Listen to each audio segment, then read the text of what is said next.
आज आप लोग को अलजेब्रा में भी बताएंगे। और अलजेब्रा में पिछले बार भी बताए थे कि अलजेब्रा क्या है,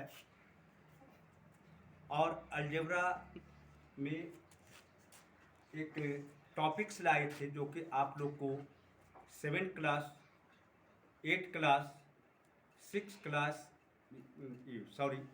9th क्लास और 10th क्लास में भी उसको पढ़ना है। वह आपको जो टॉपिक्स है वह टॉपिक्स था पॉलिनोमियल, और पॉलिनोमियल को बहुपद भी कहते हैं हिंदी में, जो आप लोग इसको सीबीएसई बोर्ड भी समझ सकते हैं, सीबीएसई बोर्ड के स्टूडेंट भी समझ सकते हैं और बिहार बोर्ड के बच्चे भी इसको समझ सकते हैं अच्छी तरह से कि बहुपद क्या है और व्हाट इज पॉलिनोमियल। तो ये आपको पिछले बार बताए थे कि पॉलिनोमियल क्या है, यानी बहुपद क्या है। फिर बताए थे आप लोग को फिर से ये कि पदों के अनुसार यानी टर्म्स के अनुसार बहुपद कितने प्रकार के होते हैं, यानी पॉलिनोमियल कितने प्रकार के होते हैं। How many types of polynomial on the basis of terms, यानी बहुपद कितने प्रकार के होते हैं पदों के अनुसार। पिछले बार ये भी पढ़ाए थे आप लोग को कि पद क्या है, टर्म क्या है, तो ये सब तो बता दिए थे।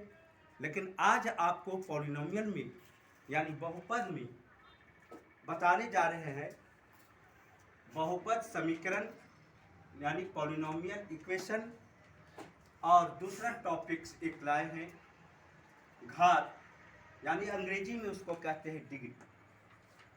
तो ये आपको अगर अच्छी तरह से मालूम हो जाए कि बहुपद समीकरण क्या है, डिग्री क्या है और वगैरह वगैरह, बहुत आपको पॉलिनोमियल में पढ़ना है, एक एक करके सब आपको बताएंगे।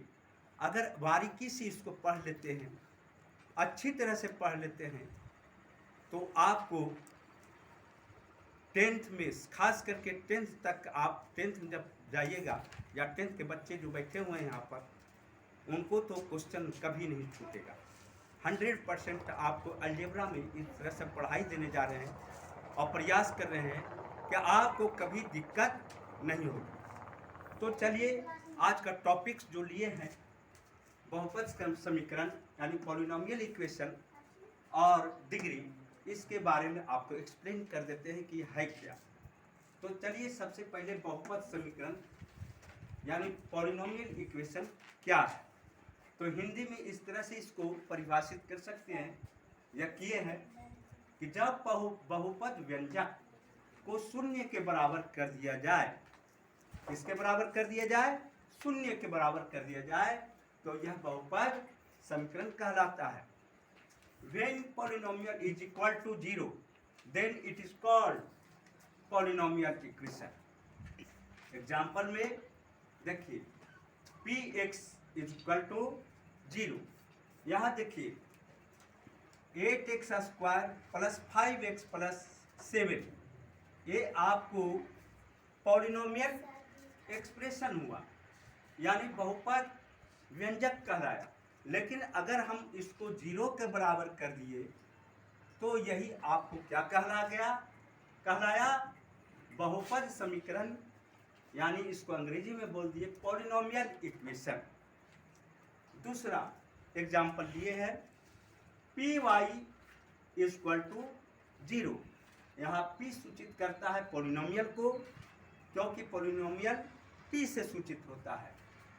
और यहाँ जो y वेरिएबल है, तो आपको जो ये पॉलिनोमियल एक्सप्रेशन दिया वह वेरिएबल कौन लिए, y से।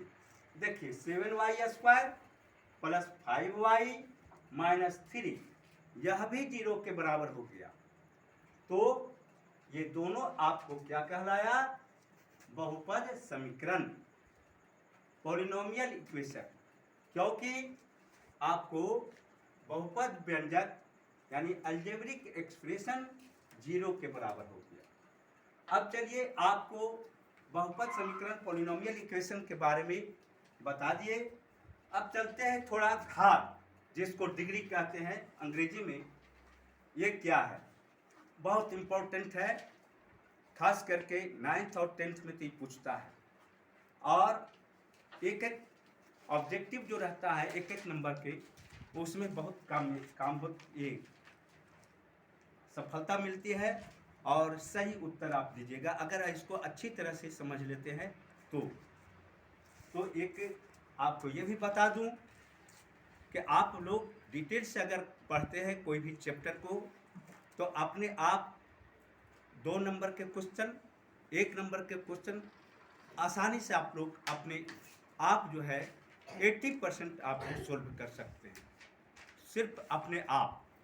सिर्फ 20% यानी 100 में 20% 20 क्वेश्चन ऐसा होगा जिस हल नहीं होगा, उसको सहायता लेना पड़ेगा दोबारा टीचर के। तो चलिए आपको घात के बारे में यानी डिग्री के बारे में बताते हैं। ये क्या है?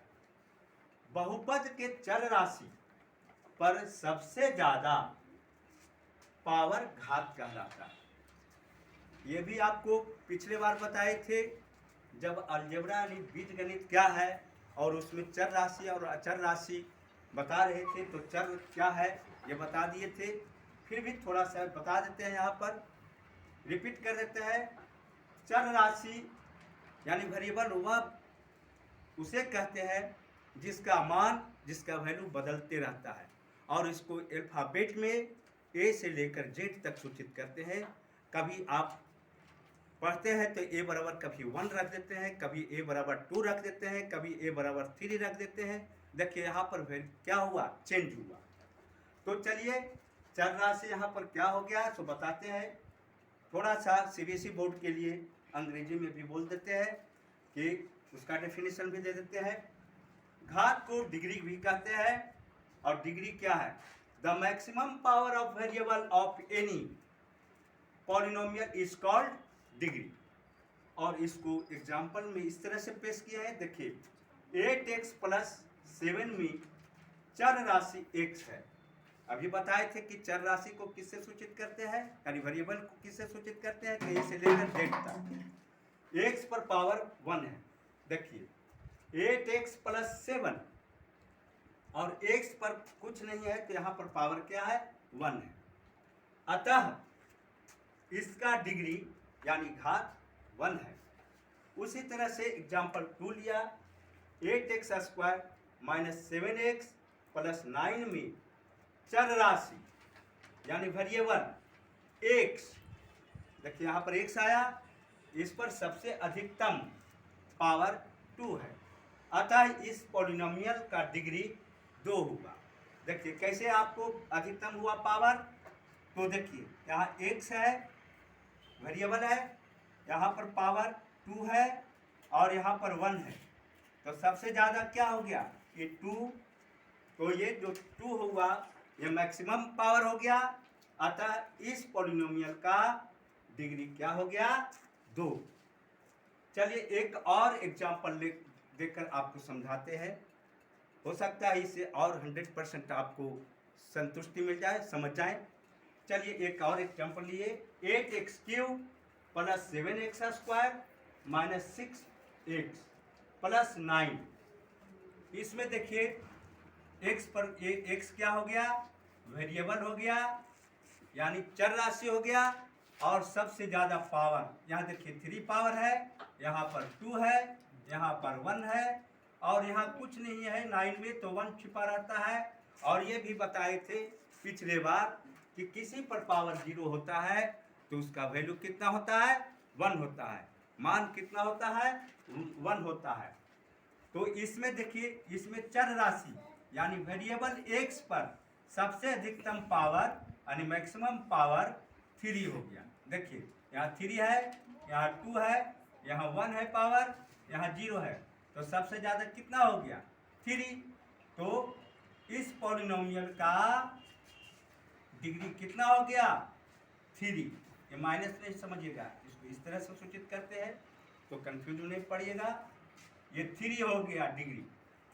तो आज आपको टॉपिक्स जो लाए थे बहुपद समीकरण, पॉलिनोमियल इक्वेशन और एक दूसरा डिग्री, ये अच्छी तरह से आप लोग को समझ में आ गया होगा। और नहीं समझ में आ गया तो अगले बार आपको प्रयास करेंगे समझाने के लिए। इसी के साथ समाप्त करते हैं इस टॉपिक्स को। आप लोग को पसंद आया होगा तो इसको सब्सक्राइब कर देंगे, शेयर भी कर देंगे, कमेंट कर देंगे और साथ साथ लाइक भी कर देंगे। धन्यवाद।